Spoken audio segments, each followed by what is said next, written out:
Que a graça e a paz de nosso Senhor e Salvador Jesus seja contigo. Estamos aqui para dar continuidade ao que está sendo estudado nessa jornada espiritual das 40 madrugadas com Jesus.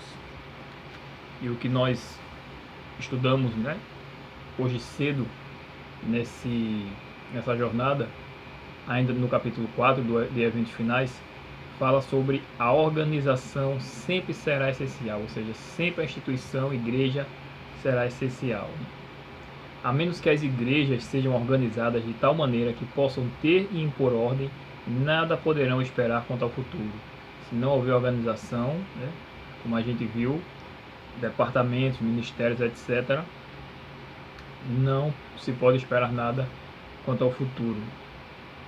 E ela diz: como Satanás se regozijaria se alcançasse êxito em seus esforços de penetrar no meio deste povo e desorganizar a obra num tempo em que a organização integral é essencial e constitui a maior força para evitar os levantes espúrios e refutar pretensões não abandonadas pela palavra de Deus. Precisamos manter as linhas uniformemente para que não haja quebra do sistema de organização e ordem, que se ergueu do meio de sábio, cuidadoso labor. Não se deve dar autonomia a elementos desordeiros que desejem controlar a obra neste tempo. Alguns têm apresentado a ideia de que, ao aproximarmos-nos do fim do tempo, cada filho de Deus agirá independentemente de qualquer organização religiosa. Mas fui instruída pelo Senhor de que nesta obra não há isso de cada qual ser independente. À medida que nos aproximamos da crise final, em vez de achar que há menos necessidade de ordem e harmonia de ação, devemos ser mais sistemáticos do que temos sido até agora. Ou seja, deve haver uma organização, certo? Por exemplo, uma casa dividida, Uma casa dividida ela não pode subsistir.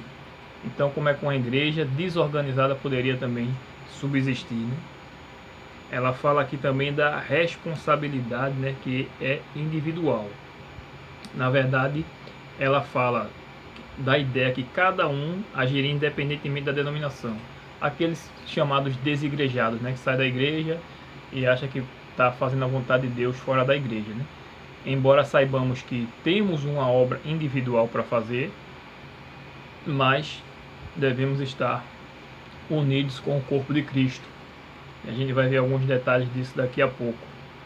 Por exemplo, essa jornada espiritual é uma decisão individual de cada um de nós, de buscarmos mais a Deus, de realmente manter esse compromisso logo cedo nas madrugadas, para que após passar essa jornada o nosso hábito vai continuar, Quem não se acordava às 4 da manhã, se acordava às 5, agora está se acordando um pouco mais cedo e ficando aqui na jornada até 5h30 da manhã, 5h25, ou seja, já é 1h30. Já, em vez de ser de 5 às 6 da manhã, é de 4 às 5h30. Então já é 1h30. Tempo de qualidade com o Senhor Jesus é o que precisamos.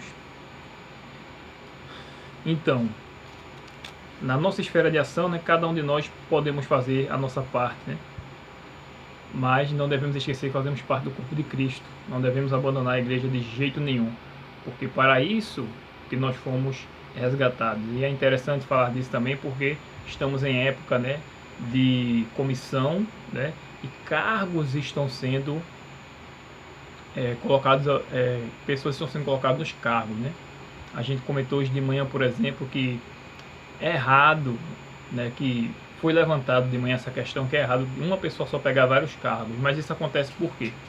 Porque alguns não estão com compromisso, na verdade, com Deus.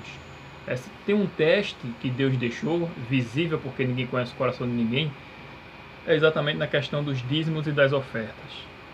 Isso é uma coisa aberta. Por que aberta? Porque o tesoureiro sabe quem é dizimista e quem não é. E um dos requisitos para você ter um cargo na igreja é se você é fiel ou não nos dízimos e nas ofertas. E muitas vezes a pessoa não é. Então como é que ela vai assumir cargo na igreja? Qual é o exemplo que ela vai dar? Então muitas vezes outra pessoa é obrigada a ter 2, 3, 4 cargos por conta disso. E outras pessoas que recebem o cargo, mas não aceitam, não querem. E o pior ainda são pessoas que, além de não quererem o cargo, são as que mais criticam quem está à frente da, da liderança. E sem falar de pessoas também que ficam com inveja, né? Porque não pegou determinado cargo e começa a falar mal de quem está no cargo. Então veja, na questão do membro, por exemplo, ele sair da igreja, né? Se ele está fora da igreja, fora do corpo de Cristo, ele morre.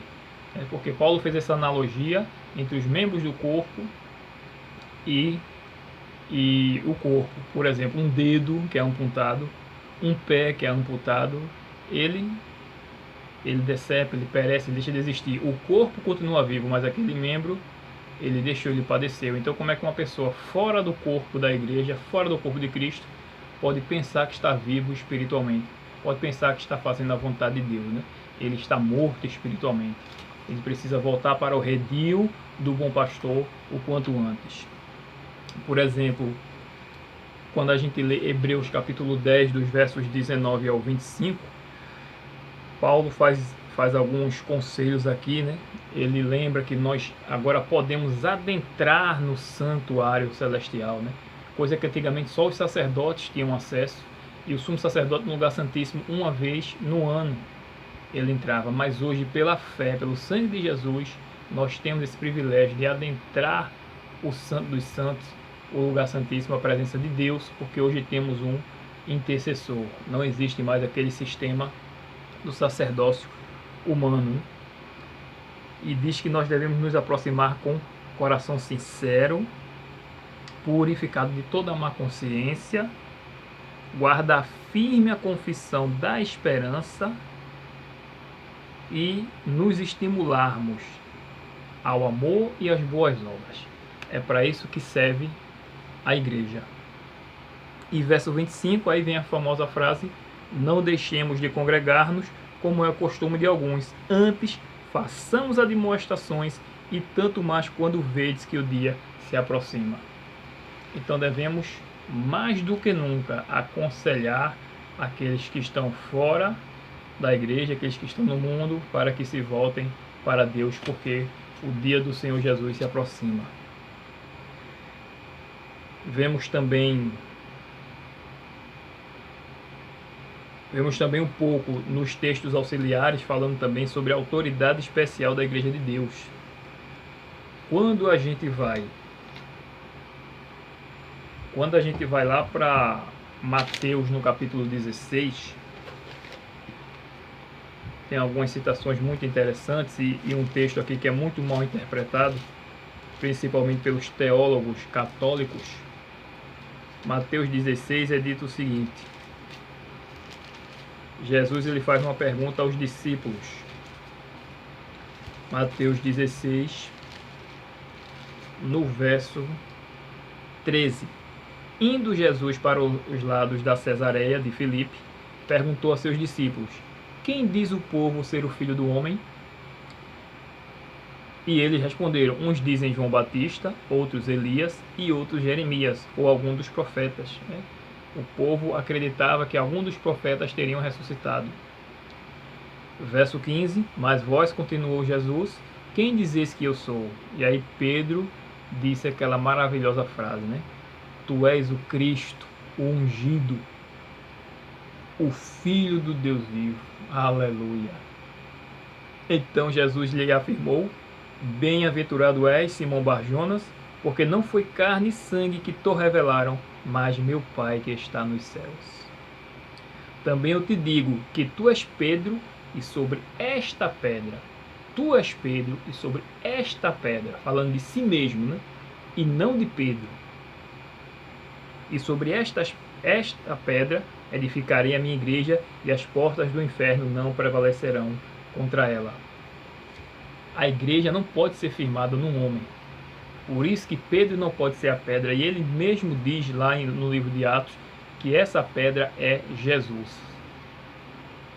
No verso 19 é dito: dar-te-ei as chaves do reino dos céus, o que ligares na terra terá sido desligado nos céus, o que ligares, terá sido ligado nos céus, e o que desligares na terra terá sido desligado no céu. Ou seja, o que ligares no céu, na terra será ligado no céu, e o que desligares na terra terá sido desligado nos céus. Então muitos dizem, está vendo, Jesus deu as chaves, né, autoridade para Pedro, como Pedro foi o primeiro papa, então a igreja católica tem autoridade. Mesmo que fosse verdade isso, a igreja católica não teria essa autoridade, mesmo que Pedro fosse o primeiro papa, né? Mas não é isso que a Bíblia diz. Quando a gente chega aqui em Mateus 18, a partir do verso 15, a questão de ligar na terra será ligado no céu e desligar na terra será desligado no céu, ele está falando da questão da autoridade eclesiástica que a igreja possui. A liderança da igreja possui, que foi otorgada por Cristo. Diz assim Mateus 18, verso 15, se teu irmão pecar contra ti, repreende-o entre ti e ele só. Se ele te ouvir, ganhaste a teu irmão. Ou seja, alguém pecou contra você, você vai lá, conversa com ele em particular e não sai espalhando para os outros. Primeiro vai lá, conversa com ele em particular. Se ele não te ouvir, verso 16, toma ainda contigo uma ou duas pessoas, para que pelo depoimento de 2 ou 3 pessoas, toda a palavra se estabeleça. E ainda assim, verso 17, se ele não os atender, dize-o à igreja, ou seja, leva para a comissão da igreja. E se recusar também a igreja, considera-o como um gentil e publicano. Então ele vai receber a punição referente, né, ao seu pecado. Pode ser uma disciplina de 3 meses, 6 meses, 1 ano, ou pode ser a exclusão, certo? A igreja tem autoridade para isso. Não significa que pelo fato dele ter sido, o nome dele ter sido riscado do rol de membros da igreja, que ele vai perecer. Não, a igreja tratou ele como foi ordenada, como deveria fazer, para dar exemplo aos outros, que a igreja não tolera esse tipo de comportamento.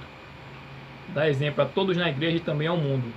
Mas aí, depois daí, é ele e Deus, né?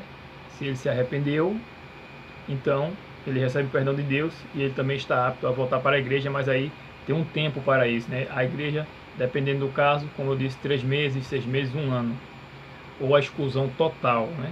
Porque muitos começam a pregar contra a igreja, a doutrina da igreja, então eles são excluídos e eles passam o resto da vida pregando contra a igreja. Aí não tem como a igreja aceitá-lo como membro de volta. Se vai estar salvo ou se está perdido, é com ele Deus. Então aí vem o verso 18, dando, ou seja, lá ele falou para Pedro, né? Ele estava falando com todos os discípulos, mas teve uma hora que ele mencionou a Pedro, e agora aquela mesma frase que ele dá a Pedro, aquela mesma autoridade, ele dá para os demais discípulos. Ele diz, em verdade vos digo, e tudo o que ligardes na terra terá sido ligado nos céus, e tudo o que desligares na terra terá sido desligado nos céus. Em verdade, também vos digo, se 2 dentre vós sobre a terra concordarem a respeito de qualquer coisa que porventura pedirem, ser-lhe-ás concedida por meu Pai que está nos céus. E aí vem a famosa frase, porque onde estiverem 2 ou 3 reunidos em meu nome, ali estou no meio dele. Onde tiver 2 ou 3 reunidos em nome de Jesus, em concordância com o que ele, por exemplo, faria se estivesse no nosso lugar. E não onde tiver 2 ou 3 reunidos para falar mal dos outros. Então veja, o mais alto poder, né? Ela diz no livro, e aqui a gente leu também na passagem, que o mais alto poder foi, abaixo do céu, foi confiado à igreja. E a questão da autoridade é exatamente isso, a exclusão, a punição e também o batismo. Alguém aceitou Jesus, né? E ele passa a ser membro do corpo de Cristo através do batismo que é realizado pela igreja, né? Pelo pastor, normalmente. Ela falou também de uma debilidade espiritual, certo? Um tempo de debilidade e cegueira espirituais. Eu só vou ler o último parágrafo, devido ao tempo, para não ficar muito longo o vídeo. Diz assim, Cristo diz o seguinte daqueles que se ufanam de sua luz, mas não andam nela.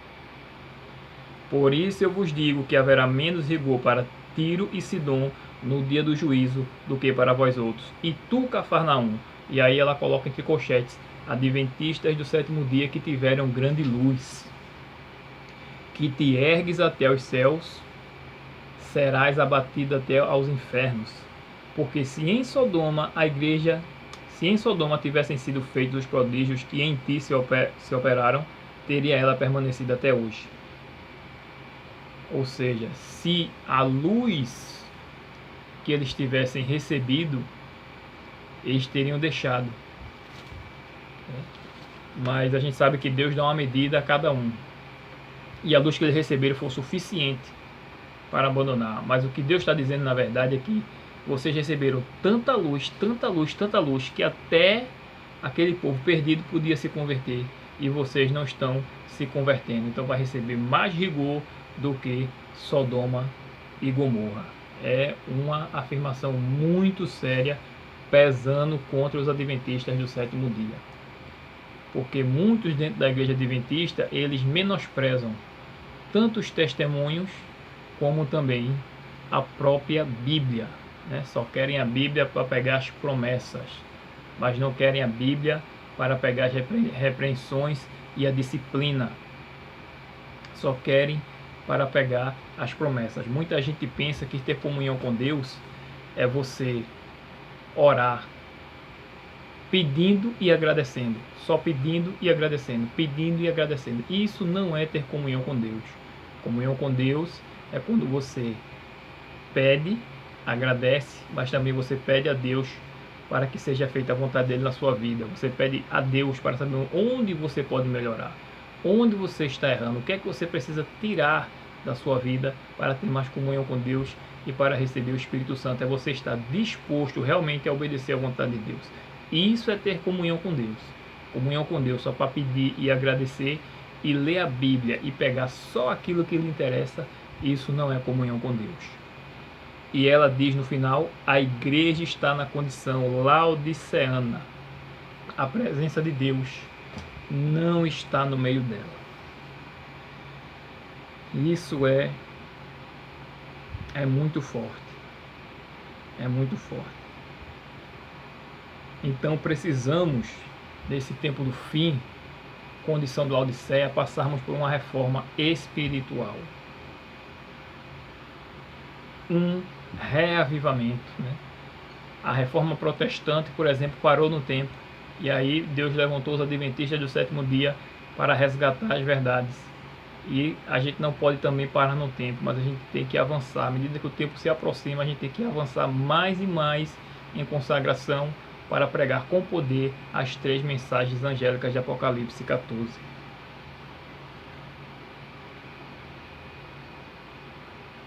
Nós não podemos perder a essência dessa mensagem, tanto na questão da reforma espiritual, reforma de saúde, como na santificação e na unidade do Espírito.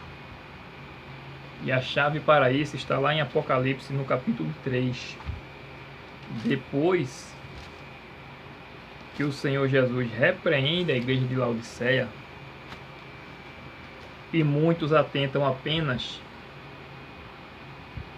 para a repreensão, né? A igreja está morna, mas se esquece que nós somos a igreja. Você tem que atentar para o remédio que é oferecido, a cura que é oferecida.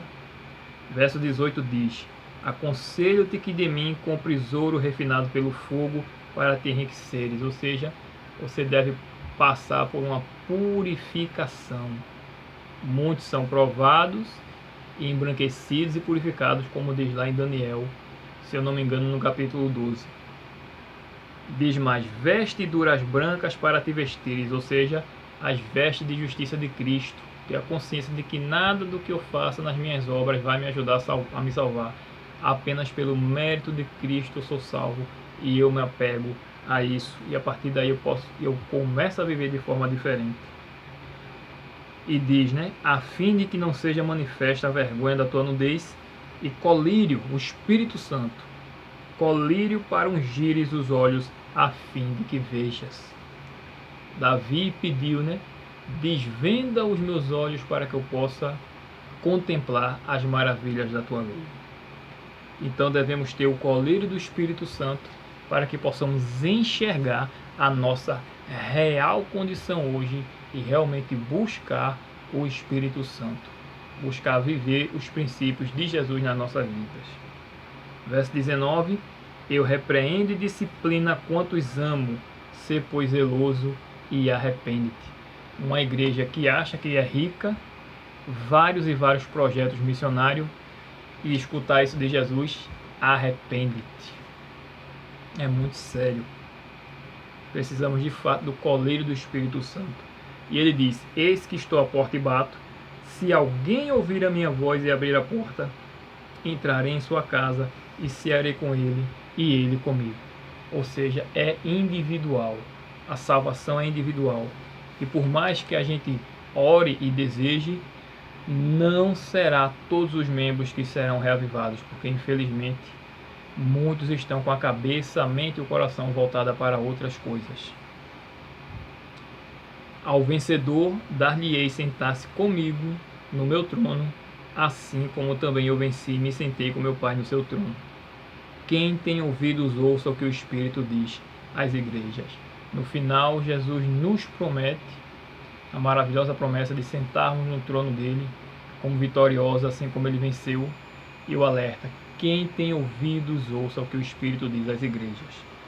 Então, quem não gosta de repreensão, comece a conversar com Deus sobre isso, porque o que mais tem, especialmente no tempo do fim, é correção e disciplina. E você só vai conseguir se corrigir e andar realmente na disciplina de Deus se você buscar reavivamento, se você buscar Ele na primeira hora do dia, se você buscar Deus realmente atrás de Deus, não atrás apenas das bênçãos de Deus, que a maioria só quer as bênçãos de Deus e as bênçãos temporais, não quer as bênçãos espirituais. Ninguém quer ser o sacerdote do lar, a sacerdotisa do lar, se levantar primeiro que todos, antes do sol nascer. Ninguém quer fazer esse sacrifício e esse esforço, mas quer receber as bênçãos daqui e ainda quer morar no céu. Então que reflitamos sobre isso, sabedores de que a organização da igreja é essencial nesse tempo do fim, e sabedores também que há uma cegueira espiritual entre os membros, do mais humilde ao cargo mais elevado de pastor, e do cargo mais elevado de pastor ao cargo mais ao membro mais humilde. Todas as classes de crentes dentro da igreja precisam do colírio do Espírito Santo. Amanhã, se Deus quiser, vamos dar sequência. Fique com a paz de Jesus. Amém.